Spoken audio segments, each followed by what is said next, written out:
지난주일과 같은 동일한 본문입니다. 시편 119편 153절에서 160절까지의 말씀 8절을 함께 읽도록 하겠습니다.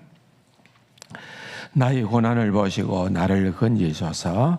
내가 주의 율법을 잊지 아니함이니이다. 주께서 나를 변호하시고 나를 구하사 주의 말씀대로 나를 살리소서. 구원이 악인들에게서 멀어짐은 그들이 주의 율례들을 구하지 아니함이니이다. 여호와여, 주의 긍휼이 많으오니 주의 규례들에 따라 나를 살리소서. 나를 핍박하는 자들과 나의 대적들이 많으나 나는 주의 증거들에서 떠나지 아니하였나이다. 주의 말씀을 지키지 아니하는 거짓된 자들을 내가 보고 슬퍼하였나이다. 내가 주의 법도들을 사랑함을 보옵소서. 여호와여, 주의 인자하심을 따라 나를 살리소서. 주의 말씀의 강령은 진리요니 주의 의로운 모든 규례들은 영원하리이다. 아멘. 옳습니다. 그죠? 믿음의 주여 또 온전케 하시는 인 예수를 바라보자. 믿음의 주여 온전케 하시는 주를 바라봅시다. 그렇게 한번 옆에 분들하고 인사 나눠봅시다. 믿음의 주여 온전케 하시는 인 예수를 바라봅시다.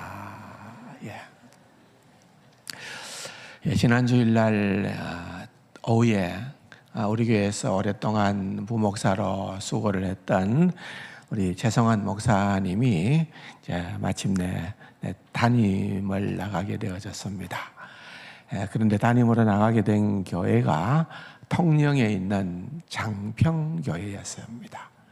통영 장평교회인데 그 통영 장평교회는 그야말로 제일 좋은 자리에 아름답게 위치하고 있는, 그러니까 바닷가에 바로 해변 바다가 보이는, 직접 보이는 그런 곳에다가 교회를 이렇게 잘 지어 놓아서 목사들이 이제 하루 종일 책을 보거나 또 설교를 준비하는 그런 이제 목양실이 우리나라에서 제일 좋다고. 저가 있는 머무는 목양실하고는 차원을 달리하는 그런 너무 좋은 것이고 그렇게 아름다운 것이며, 2층이 이제 우리처럼 이렇게 예배실이지만은 1층은 카페예요. 그냥 바다가 쫙 보이는, 남해안 바다가 보이는 카페로 그렇게 되어져 있는 그런 아름다운 예배당 건물이었습니다. 참 좋더라고요, 가보니까. 그래서 제가 이 시편 119편에 9번째 연에 68절에 보면은 주는 선하사 선을 행하시오니 라는 그 말씀, 여러분들이 다 잊어버렸겠지만은 그 9번째 연에서 선하사, 선하다는 단어가 히브리 말로는 혹시 기억을 하세요? 무슨, 장로님 말고 우리 장로님은 너무 잘 알아서 바로 나오시는데, 여러분 이 선하다, 좋다라는 단어가 히브리 말로는 토브라는 단어예요. 그런데 그 단어가 이제 5번이나 나와요. 5번이나. 우리말 번역은 다 그렇게 다르게 번역도 되어 있습니다만 어쨌든 히브리 단어로는 그 문장에 5번이 나온다는 것도 그때 다 얘기를 했어요. 그런데 그래서 제가 너무 좋아가지고 참 하나님이 보시기에 좋았더라 하는 그 단어가 생각이 납니다. 그렇게 이제 얘기를 나누면서 그분들한테 물었어요.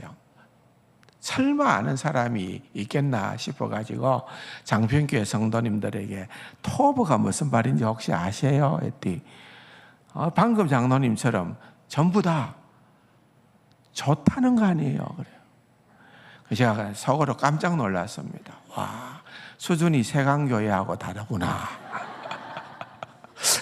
우리는 물어도 답을 잘 못하는데 다 잘하더라고요. 그래서 내가 되게 놀라서 설교 시간에 좀 긴장도 했습니다만은 도대체 이걸 어떻게 알았을까 궁금했는데, 그 교회가 설립이 된 지가, 우리 교회는 75년이 되었는데 그 교회는 120년 가까이 됐어요. 1908년도에 교회가 설립이 됐어요. 그러니까 초창기에 복음이 들어왔을 때에 이미 선교사들이, 옛날에는 백길 따라서 복음을 전하러 다녔거든요. 육로가 개발이 잘 안 되었을 때니까.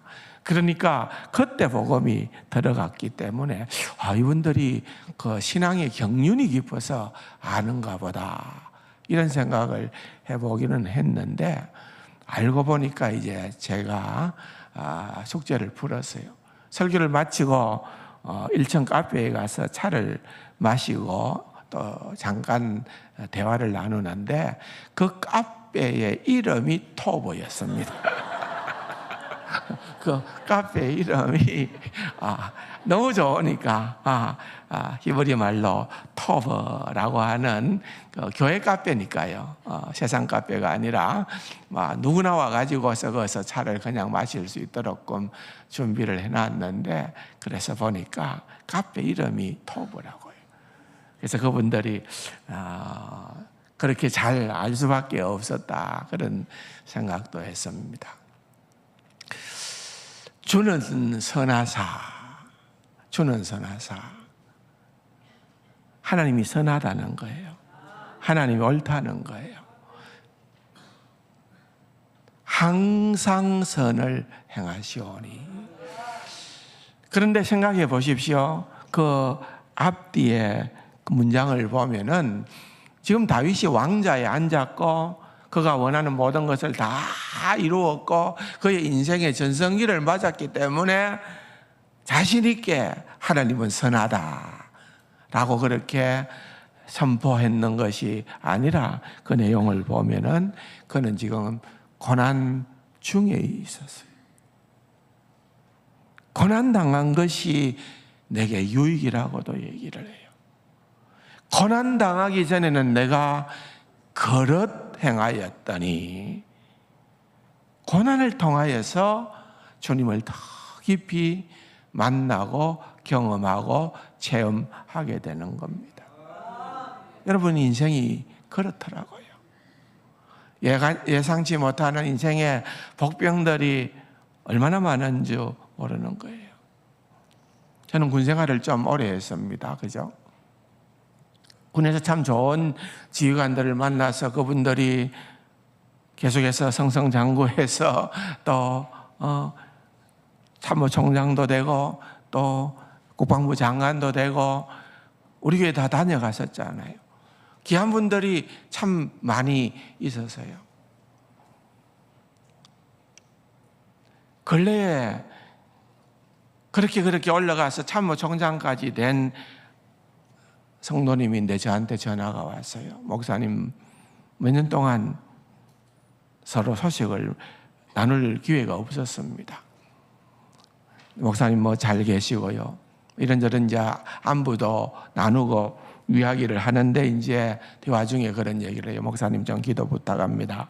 제 아내가 지금 몸이 많이 안 좋아요. 그래서 내가 잘 알거든요. 워낙 잘 아는 분들이. 우리 이혜원 권사님이신데 우리 이 권사님이 왜요? 어땠어요? 이 권사님은 저보다 한 2살 아래예요. 참모 총장을 역임하신 분은 저보다 또 한 2살 정도 위에고. 그래. 왜요? 어떻게 했어요? 목사님, 제 아내가 3년 전에 손해 축소증이라는, 여러분 아시죠? 의사분들도 여기 계시니까 아시겠지만은 이거는요, 아직까지는 그 원인을 모르는 거예요.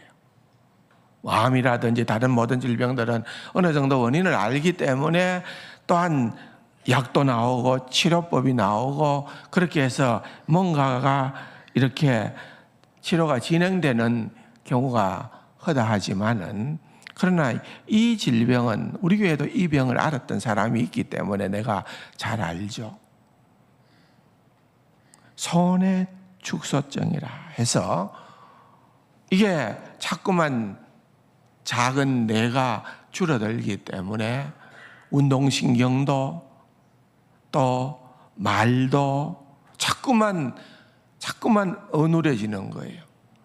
결국은 그러다가 이제 말도 못하게 되어지고 결국은 움직이기도 못하게 되어지고 그러다가 하나님의 부름을 받게 되어지는, 그 기간이 얼마나 될는지는 알 수는 없어요. 사람마다 그 진행 속도는 각기 다르기 때문에. 그래서 목사님, 제 아내가요 이렇게 좀 고생을 하고 있습니다. 3년 전부터 이 병을 앓고 있습니다. 목사님 기도 부탁합니다. 여러분, 인생이에요. 사관학교를 졸업을 하고 그분이 완스타를 진급을 할 때에도 목사님, 제 꿈은 그래도 군에서 사관학교를 나왔으니까 내가 별 하나는 한번 달아봐야 안 되겠습니까? 장군은 달아봐야 안 되겠습니까? 어렵게 장군이 됐거든요. 그런데 거기에서 하나 더 달게 되고 하나 더 달게 되고 하나 더 달게 되고 또 참모 총장도 하게 되고, 여러분, 거기에 어떻게 보면 인생에서는 그야말로 참 꽃길과도 같은 그런 결과만을 놓고 볼 때는 그런 인생이었잖아요. 근데 목사님, 제 아내가요 라고 얘기를 할 때에 참 마음이 그랬어요. 목사님, 조만간에 제가 한번 창원에도 내려가겠습니다. 예배도 드리고 목사님도 한번 보고 싶어서 같이 한번 조금이라도 다 움직일 수 있을 때 한번 내려오겠다는 거예요. 여러분, 우리 신앙인들은 어떻게 보면은 이렇게 세상 사람들하고 인생을 살아가면서 경험치는 다 비슷해요. 좋은 일이 있을 수도 있고 예상하지 못했던 그러한 인생의 어려움들을 만나기도 하고, 그런데 문제는 반응이에요. 반응. 어떻게 거기에 반응을 하느냐. 그런 가운데에서도 우리들은 주는 선하사 선을 행하시오며, 다 이해할 수가 없죠. 생각해 보십시오. 어찌 이해가 되겠습니까? 그럼에도 불구하고 여러분, 우리들이 믿는 자라고 할 때에는 오늘 시인이 153절 지난주에도 말씀을 드렸던 것처럼 하나님은 살아계시고 내가 믿는 하나님은 나의 고난을 보시고 출애굽기 3장에 말씀을 드렸지요. 이집트로부터 애굽으로부터 400년이 넘는 시간을 노예로 고난당했던 그러한 이스라엘 백성들이 하나님을 향하여서 그렇게 호소를 할 때에 하나님께서 내가 너희들의 부르짖는 그 소리를 들었다. 나는 알고 있다. 나는 보고 있다. 시인은 지금 그걸 얘기하는 거예요. 그것을 알고 그냥 버려두느냐? 그냥 네 혼자 한번 이겨봐라. 네 혼자 한번 버티봐라. 그게 아니라 여호와께서 경고하셨더라. 말로만이 아니라 주님께서 친히 그들을 찾아오시고 위로하셨다. 그 놀라운 위로를 시인은 무엇을 통하여서 늘 경험을 할까요? 말씀이요, 말씀. 하나님의 언약의 말씀을 통하여. 조금 전에 여러분들이 그렇게 힘찬 찬양을 불렀던 것처럼 믿음의 주여 또 온전케 하시는 인 예수를 바라보는 것도 하나님의 말씀에 있는 거예요. 그 말씀, 히브리서의 그 말씀을 붙들고 우리가 찬양하고 우리가 기도하고, 오늘 시인도 그것을 본을 우리에게 보여주는 거예요. 왜 어려움이 없을까요? 누군들 없을까요? 어딘들 없을까요? 참 인생이 오묘하다는 것은 인생을 살아보면은 살아볼수록 깨닫고 알게 되는 거예요. 그래서 지난 주일날 말씀 드렸던 것처럼 시인은 그의 모든 힘든 상황 가운데에서 어떻게 해달라고요? 나를 어떻게 해요? 살리소서. 154절에 나를 살리소서, 156절에 나를 살리소서, 159절에 나를 살리소서. 주의 말씀대로 주의 규례를 따라서 주의 인자하심을 따라서 나를 살려달라고. 살려달라고. 결국은요, 여러분, 우리가 사는 길은 다른 데 있는 것이 아닙니다. 내가 의지하는 것, 그게 돈이고, 내가 의지하는 것, 그게 명예고, 내가 의지하는 것, 그게 사람이고, 그런 것들은 다 한순간이에요. 그것을 알았기 때문에 시인은 살려달라고 요구를 할 때마다 놓치지 않는 것은 주의 말씀대로. 주님 이렇게 약속하셨지 않습니까? 주님 이렇게 나와 언약을 맺었지 않습니까? 주님께서 주신 성경에는 이렇게 말씀하셨지 않습니까? 그 말씀대로 우리가 하나님을 경험을 하게 되면은 여러분 흔들리지 않을 수 있는 거예요. 흔들릴 이유가 없는 거예요. 오히려 우리는 그 말씀의 참맛을, 성이 꿀보다도 더 단 하나님의 말씀을, 천천 검은보다도 더 보배로운 하나님의 말씀을 우리는 깨달아 알게 되어진다는 거예요. 내가 낙심이 될 때, 때때로 그러한 일들로 말미암아 내 영혼이 점점 메말라져 갈 때에, 여러분 어디에서 우리는 새로운 힘을 공급을 받을 수가 있겠습니까? 결국은 말씀이라는 거예요. 말씀이라는 거예요. 그것을 우리는 기억을 해야 된다.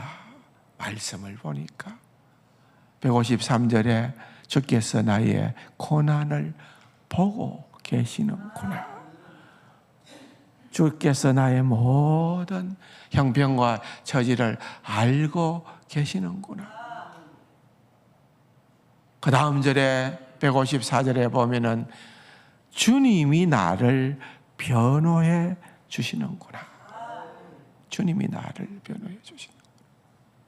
세상에는요, 잘 나가는 로펌 회사들도 많이 있습니다. 김앤장, 율촌, 뭡니까? 태평양, 세종, 기라성 같은 그런 법무법인들이 있지 않습니까? 그런 데는 돈을 많이 요구하겠죠. 그런데 그런데 맡기면은 성수할 확률이 높겠죠. 그런데 여러분, 세상에 기가 막힌 그런 법무법인이나 변호사라 하더라도 어찌 하나님과 비교할 수가 있겠습니까? 전능자이신 하나님께서 나를 변호하신다고 하면은 그분이 나와 함께 하시고 그분이 나와 더불어 싸우시고 그 하나님이 내 영혼을 향하여 나는 네 구원이라 그렇게 주님께서 확인시켜 준다면은 우리는 세상에 염려할 것 그 무엇이 있겠느냐는 것입니다. 뻔하죠.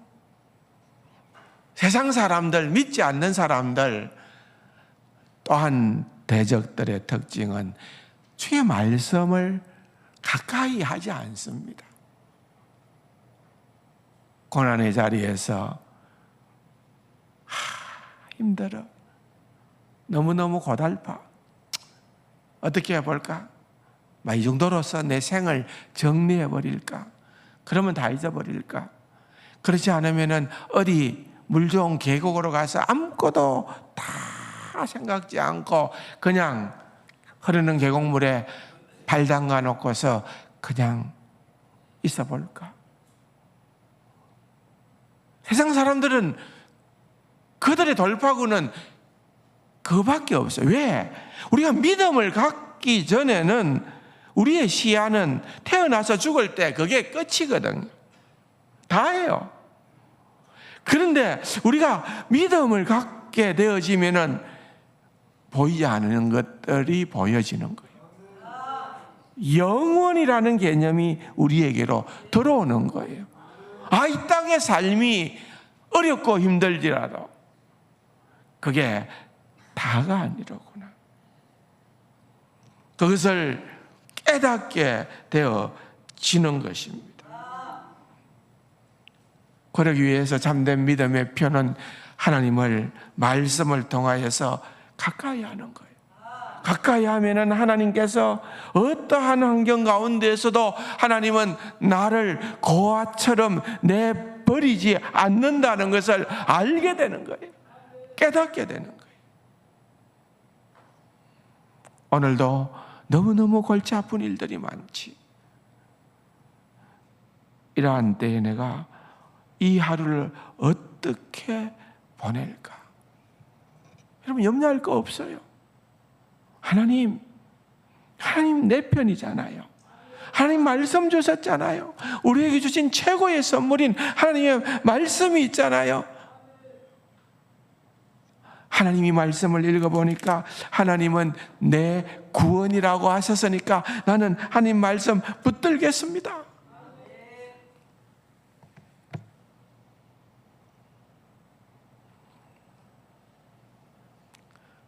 살 맛이 나는 거죠. 환경이 달라져서가 아니에요. 환경은 똑같아요. 대처하는 방법이 다른 거죠. 우리 그리스도인의 시야는 넓어질 수밖에 없습니다. 사도 바울이 감옥에서 예수를 전가한 그것 때문에 붙들려서 로마의 감옥에 갇혔을 때에 에베소서를 기록했습니다. 옥중서신이라 그러죠. 근데 그 에베소서에 보면은 사도 바울이 내가 예수 믿기 때문에 예수 믿어서 출세한 것도 아니고 남들보다 잘 사는 것도 아니고 오히려 매를 맞거나 오히려 내가 이렇게 감옥에 갇힌 자의 신세가 되었는데 그가 에베소서의 기록을 보면은 신세 타령하는 것이 한 절이라도 나오나요? 한 단어라도 나오나요? 여러분 뭘 의미하는 걸까요? 시야가 달라지는 거예요. 진짜 믿음으로 살아가는 사람은 영원에 잇대어 산다. 그러잖아요. 그러니까 삶에 그런 어떤 방향이 바뀐다라는 것을 보게 됩니다. 156절과 157절에 보면은 두 개의 많은 것을 비교합니다. 주의 긍휼이 많다. 156절이죠. 157절에는 나를 비판하는 자들과 나의 대적들이 많다. 나를 해코지하는 자들이 많다. 나의 어려움과 시험이 많다. 이 말이잖아요. 그런데 여러분, 이걸 왜 두 개가 비교되죠? 내 대적들, 나를 힘들게 하는 것들, 그런 모든 것들이 내게 많지만은 그것보다 주의 긍휼하심이 더 크고 많다, 그 말입니다. 신자에게는 그 은혜가 임하게 된다는 거예요. 사도 바울의 개인적인 심정을 가장 잘 드러낸 책은 신약성경의 고린도후서 책이에요. 사도 바울의 심정이 다 드러져 있어요. 근데 고린도후서 4장 8절에 보면은 내가 사방으로 우기삼을 당하여도 사이지 아니하며 답답한 일을 당하여도 낙심하지 아니한다. 여러분, 무슨 얘기입니까? 사도 바울은 살아가는 삶에 사방으로 우겨삼을 당하는, 답답한 일을 당하는 그런 일들이 너무너무 많았다는 거죠. 그러나 거기에 압도당하지 않았다는 거죠. 어떻게 그럴 수가 있나요? 그것은 고린도후서 1장에 보면은 해답이 나와요. 뭔가 하면은 하나님의 위로하심이, 주님의 위로하심이 나의 고난보다 더 크고 넘쳤다는 거예요. 이게 신앙생활을 하는 묘미인 거죠. 우리가 신앙생활, 내가 믿음생활 했더니 나는 내 원대로 모든 게 다 잘 됐다, 내가 하고 싶은 대로 뭐든지 다 길이 열렸다, 그게 아니고요.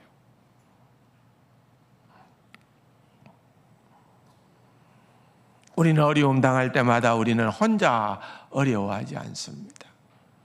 복음서에 보면 예수님께서 마태복음 9장 36절에 무리를 보시고 한번 따라할까요? 불쌍히 여기시니. 우리죠. 무리가 우리 아니에요. 우리를 보고 주님의 기본적인 생각은 뭐라고요? 불쌍히 여긴다. 근데 이 불쌍히 여긴다는 것은 좀 약한 번역이에요. 우리가 단장이라 그러나요?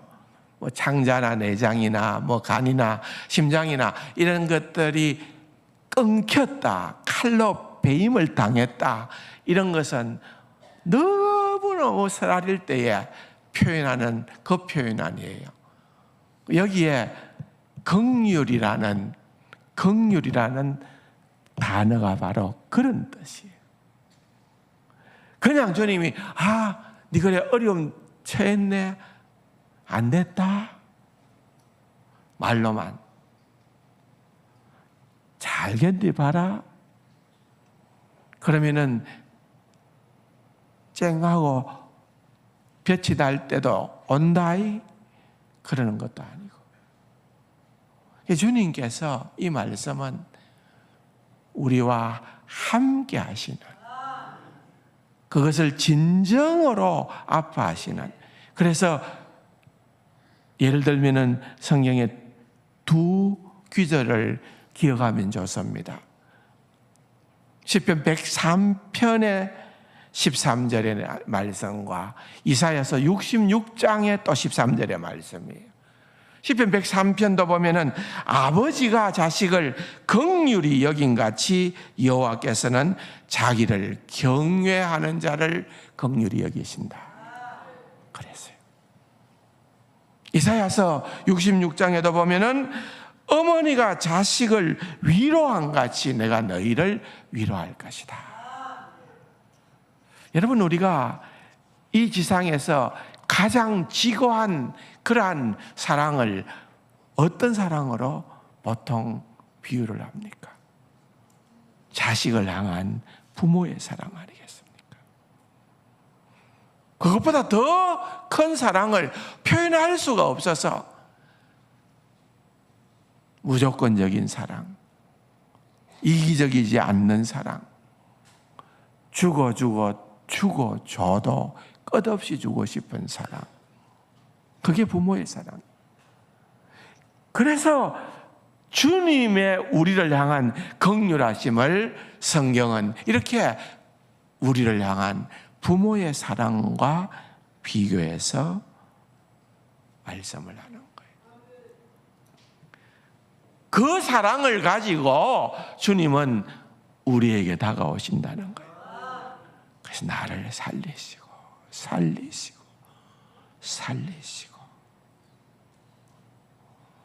여러분, 나를 살려주세요. 구원해 주세요. 건져 주세요.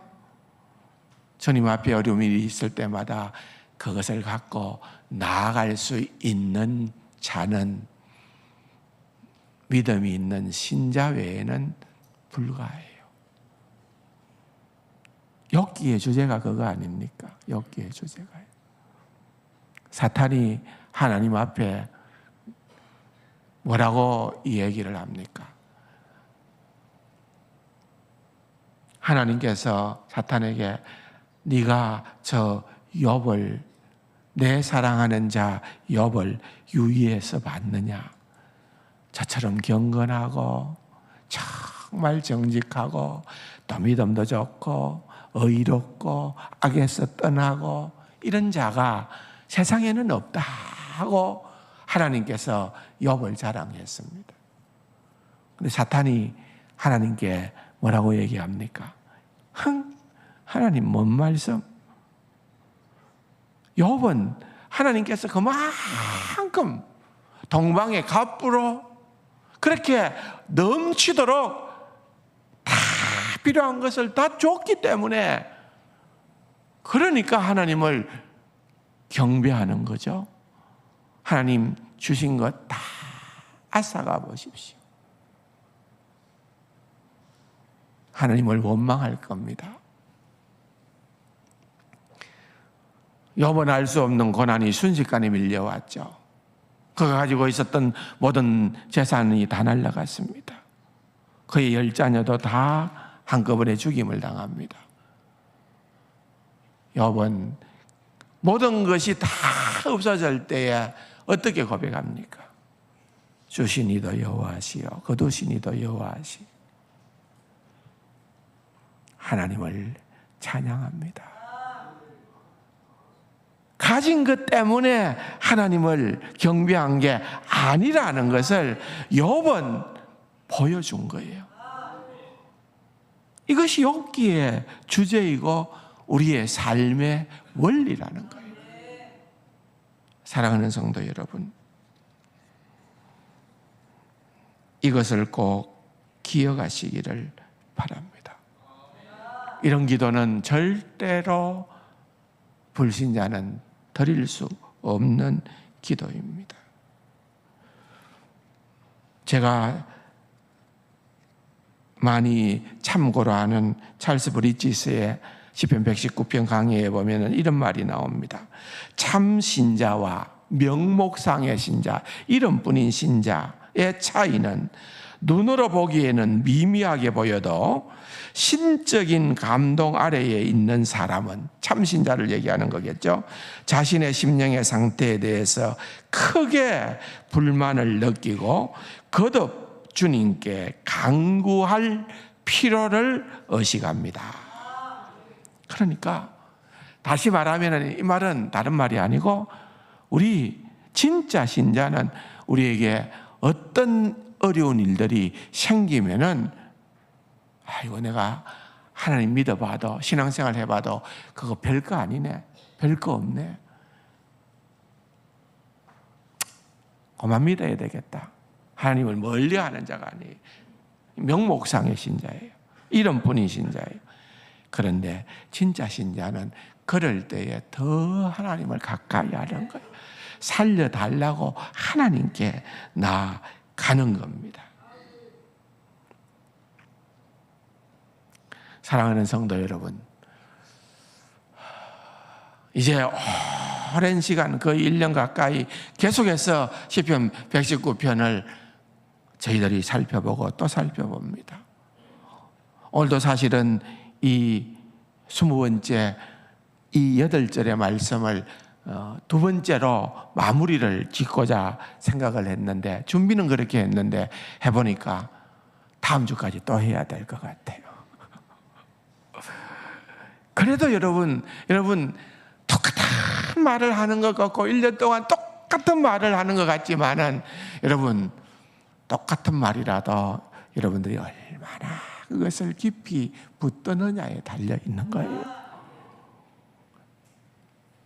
하나님의 말씀대로 그렇게 하나님을 믿는, 그래서 특별히 오늘의 말씀의 제목처럼 우리의 인생에 공고한 일이 있을 때마다 하나님 말씀대로 나를 살려주세요, 그렇게 기도하면서 나아가는 귀하고 복된 우리 세간 가족들이 될 수 있기를 주님의 이름으로 축원합니다. 좋으신 아버지 하나님 감사합니다. 주신 말씀을 정말 우리의 뼈에 새기고 가슴에 새기고 그 말씀대로 살아내는 귀하고 복된 우리 세간 가족들 다 되게 하여 주옵소서. 예수님의 이름으로 감사기도 드립니다. 이 말씀하고